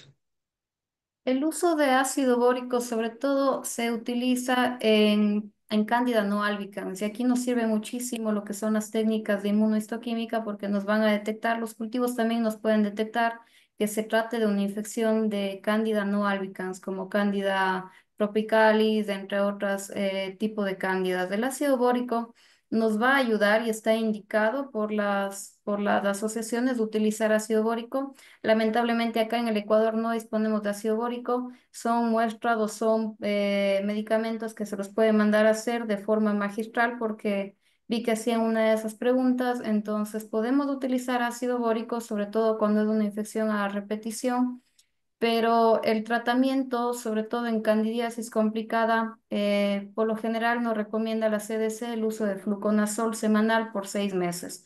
A nivel hepático no va a pasar absolutamente nada, el tratamiento tiene que ser ampliado hasta que se elimine los anticuerpos que generan esta inflamación y podemos ir asociando el uso de fluconazol, ya sea con antimicóticos o ya sea con ácido bórico, pero el uso de ácido bórico es sobre todo en Candida no albicans. ¿Podría yo Muchísimas gracias, comentar algo doctor. respecto a Sí, eso? doctor. En Guatemala no existe tampoco el ácido bórico, apenas acaba de empezar a aparecer un laboratorio con ácido bórico, pero cuando tuve la necesidad y que se descubrió una clavatra en dos pacientes que he tenido, hemos tenido necesidad y lo hemos mandado a hacer artesanalmente con un farmacéutico que tiene una farmacia de esas de boticas antiguas, ¿ya? Un gel de ácido bórico con una cánula de ácido bórico introducida, pero durante largo tiempo, 3 semanas, para que eso se cure. Pero otra cosa muy importante es el hecho de que si tenemos una candidiasis persistente, hay que ver primero de que la paciente no esté utilizando, por ejemplo, esteroides o que no esté utilizando antibióticos de largo tiempo o que no esté controlada su azúcar, porque esas son otras cosas que podrían venir y hacer que la candidiasis fuera persistente. Entonces hay que corregir esas cosas y ver esos factores asociados que hay. Pero yo sí estoy de acuerdo con usted, doctora Murillo, de que Sí. el ácido bórico es una alternativa fenomenal cuando no es cándida albicans y la candidiasis se hace crónica. Ok, sí, tiene Nosotros, mucha razón. Sí, si me doctor. permites, José Luis, en Quito hacemos PCR para el estudio del microbiota vaginal, en la que hemos encontrado asociación con otro tipo, cándida y otro tipo de bacterias, inclusive, en las que se ha dado tratamiento. Lo que hace el ácido bórico es destruir el biofilm que muchas veces está protegiendo a que se pueda llegar el medicamento y hacer un- el tratamiento efectivo. Entonces nosotros hacemos una mezcla de tratamientos según lo que nos ha resultado la microbiota, pero con excelentísimos resultados con el ácido bórico maravilloso. Pacientes que prácticamente se han curado después de 6 meses de tratamientos, que son tratamientos bien largos. Ok, muchísimas gracias, doctor Claudio. Hay otra pregunta aquí hablando al respecto de esto. Dice, ¿los probióticos vaginales pueden ser usados en conjunto con óvulos de antibióticos o incluso con tratamiento estrogénico en pacientes posmenopáusicas? Por supuesto, siempre tenemos que tratar a la paciente de forma individualizada y eso conlleva a que podemos dar varios tratamientos a la vez. Si es que tenemos que utilizar varios tratamientos a nivel vaginal, yo sí recomiendo el probiótico oral. ¿Por qué funciona el probiótico oral? Por el mismo hecho de que yo hablé de que existe el eje intestino-vagina y que siempre existe translocación de bacterias. Entonces, a través de este eje nos permite que un probiótico tomado vía oral pues tenga muy buena efectividad a nivel vaginal. Y si ya utilizamos también otro tipo de terapias, como por ejemplo los estrógenos vaginales, pues para evitar que exista doble medicación a nivel vaginal, podemos utilizarlo de las dos maneras. El tratamiento de fluconazol oral que se da a larga data no se lo puede utilizar en embarazo, entonces en este caso ahí lo vamos a utilizar o podemos utilizar clotrimazol a nivel vaginal, de igual manera semanalmente por 6 meses. Y para no tener que utilizar dos medicamentos vaginales, pues el probiótico oral sería excelente. Sí, muchísimas gracias, doctora. Doctor, entonces, doctor Claudio Maldonado, ¿qué examen consideraría más efectivo para el estudio del adenocarcinoma? Bueno, creo que habíamos hablado sobre algunas cosas muy importantes. La determinación del virus del papiloma. Nosotros hacemos ahora genotipificación extendida que nos ha permitido localizar nuevos virus que probablemente en nuestro país no estaban determinados. Nos ha hecho estudios muy serios para determinar por regiones qué genotipos son los más prevalentes.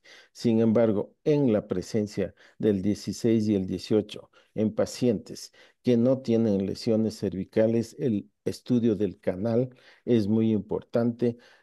Si tiene la posibilidad de visualizar el canal con con un histeroscopio haciendo endocervicoscopía, fabuloso. Si no, utilizar el SEC y la tinción dual. Sí, muchísimas gracias. Hablando justamente de esto, de la inmunohistoquímica, aquí hay una pregunta que dice, ¿en qué tiempo hay que repetir la genotipificación del virus del papiloma humano si la paciente presentó VPH de alto riesgo? Y también, ¿en qué condiciones o en qué casos se debería de solicitar la inmunohistoquímica? Pues la prueba de genotipificación del virus del papiloma humano, pues si es negativa, el tiempo de lapso son 5 años.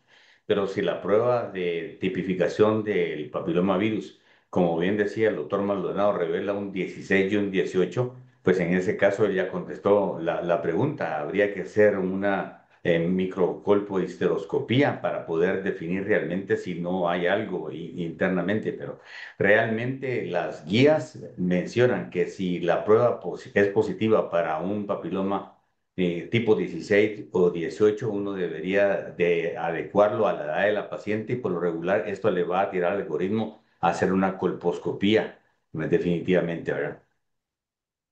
Sí, muchísimas gracias, doctora. Entonces, doctora Murillo, entonces, ¿cómo podríamos resumir en general el hecho de hacer un diagnóstico de una cervicitis infecciosa y no infecciosa? Como dije, lo más importante ahora son las pruebas de inmunohistoquímica. Ahora tenemos pruebas que podemos detectar ETS y también podemos detectar o pedir una prueba de microbiota vaginal.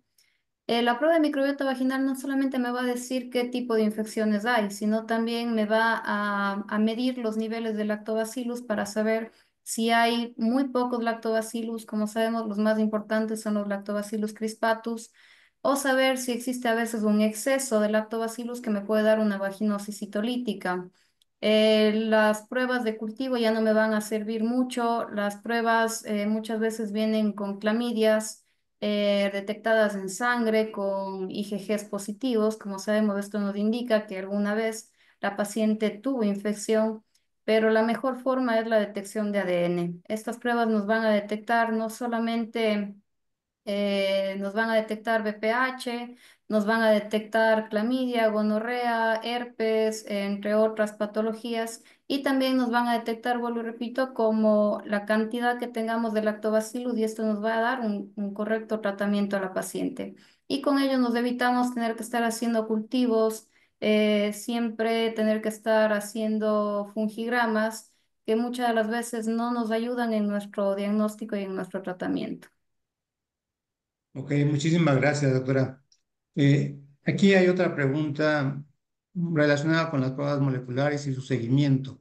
Nos dicen, por ejemplo, si se ha detectado un genotipo que es de alto riesgo, pero como el 66, ¿en qué tiempo se debe volver a repetir esa genotipificación? Porque se maneja diferente cuando existe 16 y 18.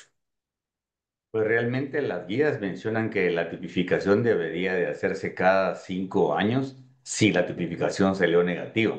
Ahora los caminos a seguir, si la tipificación es detectar que le detecta a uno un virus del papiloma humano, pues uno tendría que venir y individualizar el caso y hacer el seguimiento correspondiente, porque uno podría inclusive con la genotipificación molecular asociarle la citología para hacer el cotest y ver qué encuentra uno en estas pacientes, ¿ya? Pero si no, en todo caso, lo que correspondería hacerlo cuando es un 16 o un 18, que son los más cancerígenos, obviamente va a darle el algoritmo a uno el plan de hacer una colposcopía para descartar que exista alguna alteración del epitelio. Porque recordemos que no es lo mismo tener positiva una prueba de HPV determinada por genotipificación de ADN que tener una lesión de bajo grado o de alto grado. Son cosas completamente diferentes. ¿Ah? El virus no lo podemos ver por colposcopía, podemos ver el reflejo que produce o la expresión que produce el virus en las células del tejido epitelial de la zona escamocilíndrica, esa zona de transformación que es la más vulnerable a la infiltración del papilomavirus humano. Son dos cosas completamente diferentes. Si la tenemos positiva, tenemos que ver qué es lo que tenemos que hacer con esa paciente para descartar que no tenga una lesión de bajo o de alto grado. Sabemos perfectamente bien que el 16 y 18 son las que causan mayor efecto adverso en el cuello de la paciente. Sí, doctor, nada más complementando lo que usted nos mencionó, justamente, y que ya lo mencionó el doctor Claudio, cuando se detecta de un 16-18, se puede hacer una prueba reflex si eso se tiene acceso, o si no, se puede hacer una citología convencional e incluso enviar a colposcopía y estudiar también el conducto no cervical cuando no se obtenga ningún dato colposcópico exocervical. En relación a esto que les estaban preguntando ellos también, ahora que tenemos la posibilidad incluso de estratificar los riesgos con la prueba Onclarity, cuando se detecta 16-18 ya mencionamos la conducta, pero cuando lo que preguntaban, si se detecta un virus de alto riesgo, pero también de bajo poder oncogénico, como es el 66, está perfectamente documentado y el estudio se debe de realizar nuevamente en un año. Vamos a ver si tenemos aquí, dice... Bueno, algo importante, porque a lo mejor esto es bien, bien importante que quede claro, ¿no? Utilidad de la electrofulguración en el manejo del BPH. Dice manejo del BPH. ¿Se maneja el BPH? No. Realmente, tiene la palabra, doctor Maldonado. Gracias. Sí, tuve que explotar un poco porque esa pregunta hay que quede muy claro, ¿no? Ni las Exacto. lesiones de alto grado, ni las lesiones producidas por el virus se deben tratar con electrofulguración ni ningún otro método destructivo local. Esto debe quedar completamente claro. Las únicas lesiones que se tratan son las lesiones de alto grado, ¿no es cierto? Inclusive, si algún momento, es por algún motivo clínico, como lo decía la doctora Algénica, quizás una ectopia, un tropión clínicamente que a la paciente produce una mucorrea abundante, se puede utilizar, hoy utilizamos ablación térmica que va muy bien para reconstituir ese cervix, pero de ninguna manera utilizar la electrofulguración como tratamiento del HPV. Y Cosa que podría exactamente. agregar yo es lo siguiente, es el hecho de que hay que tomar muy en cuenta esto, porque a veces somos muy destructivos, y la gente a veces por ganar una plata hace tratamientos que no deben de hacerse. Y está muy claro en las guías de la ASCCP que las pacientes adolescentes, aunque tengan una lesión de alto grado, léase un NIC2, no se les debe hacer tratamientos destructivos. ¿Por qué razón? Porque estas pacientes tienen mucha probabilidad o mucho porcentaje de regresión hacia algo, hacia la normalidad. ¿Ya? Esto es muy, muy importante porque podemos estropear y a veces hay gente que hace conos de picos tan altos, de profundidades tan altas que estropean por completo la fertilidad y el pronóstico de los próximos embarazos de las pacientes. Pero eso que quede muy, muy claro, paciente adolescente con un NIC2, eso yo no lo digo, lo dice la ASCCP, no se le debe hacer tratamiento destructivo. Tiene que venir y hacérsele un tratamiento, un seguimiento a esta paciente, porque muchas van a resolver espontáneamente. Tres Y puntos justamente por eso, importantes, doctora. doctor, que quería acotar.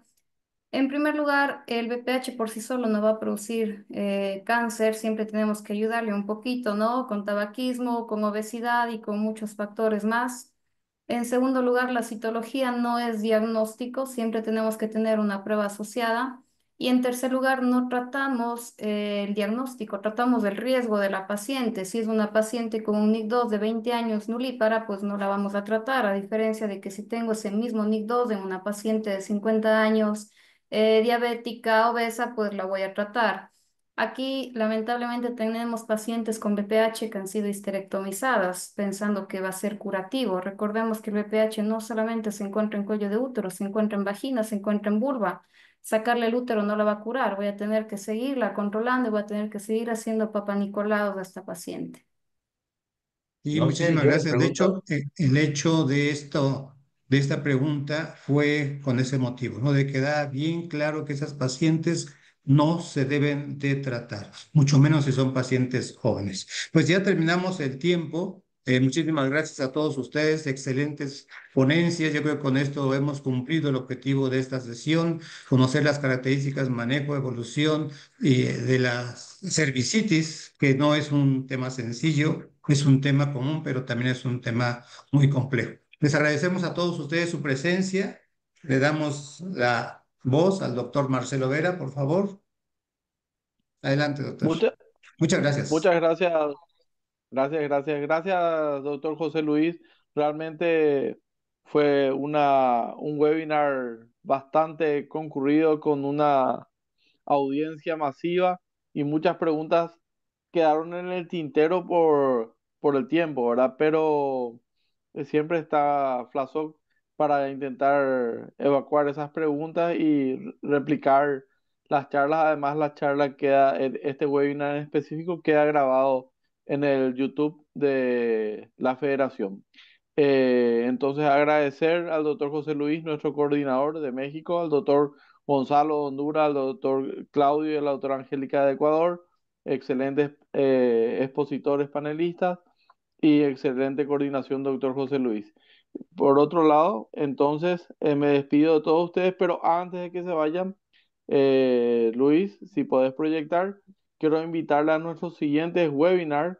El, el primero que vamos a tener va a ser este jueves 11 de septiembre a las 9 de la mañana, hora México, que son las 15 horas de Londres.